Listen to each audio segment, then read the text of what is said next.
And welcome back. It's really been a magical season for the Minnesota Gophers under P.J. Fleck. Tanner Morgan connected with Tyler Johnson twice yesterday for scores. Watch this one at the back of the end zone. A sensational one-handed catch somehow. Watch it again. Somehow he kept that right foot in bounds.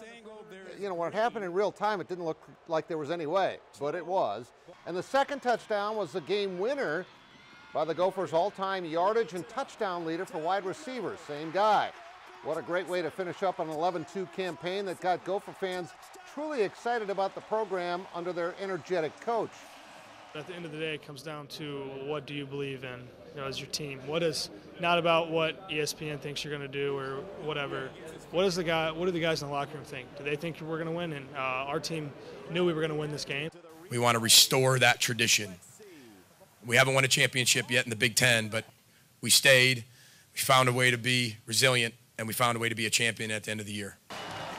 It certainly was fun to see things go their way, especially after that narrow win, if you remember, over South Dakota State to start the season.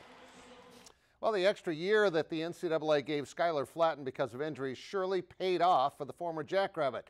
Now the Clark Willow Lake standout is playing professionally in the G League, ironically right here in his home state of South Dakota for the Skyforce, which is pretty cool.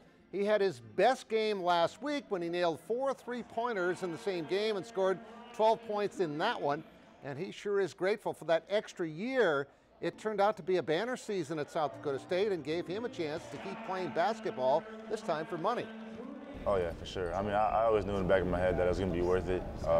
Obviously getting another year eligibility is a huge thing. So I mean, I just wanted to take advantage of the opportunity, and yeah, it definitely paid off. So I'm excited that happened.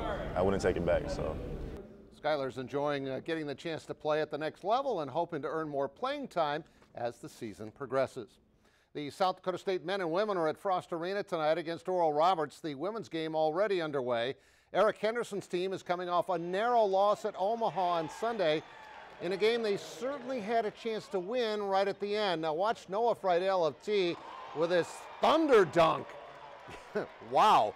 But it was the defense that needs to improve moving forward. Coach thought this was definitely a game that they let get away. And like I told our guys in the locker room, if we score 78 points, we need to think we should win that game. And tonight, especially in the second half, defensively as a group, we just probably weren't quite good enough. It was similar to the finish between these same two teams last year in Omaha when the Mavericks won on a last-second shot. Now, entering the 2020 season, it was 2020 vision for South Dakota basketball was to be at the top of the Summit League. Though the men's diagnosis has not quite been there, the Coyote women clearly look the part of a league favorite. First game of their new year, their final trip ever to Fort Wayne against the Mastodons, who will be leaving the Summit after this year. USD up only 2 at the break, but they would pull away. Kira Duffy to Hannah Shervin inside. She had 9 points. Duffy with a pretty complete game, another of her 5 assists, this time to Taylor Frederick. She finished with 8. Coyotes up 8 after 3. They continued pulling away in the fourth. Monica Arns, 3 of her 9 points. And as I said, a complete game by Duffy. She had a game-high 19 points. Watch her take it to the rack and put it up and in your final 62-41. The men, however, lost at Fort Wayne, and they are struggling right now. Lots of highlights for you tonight at 10. We'll be right back.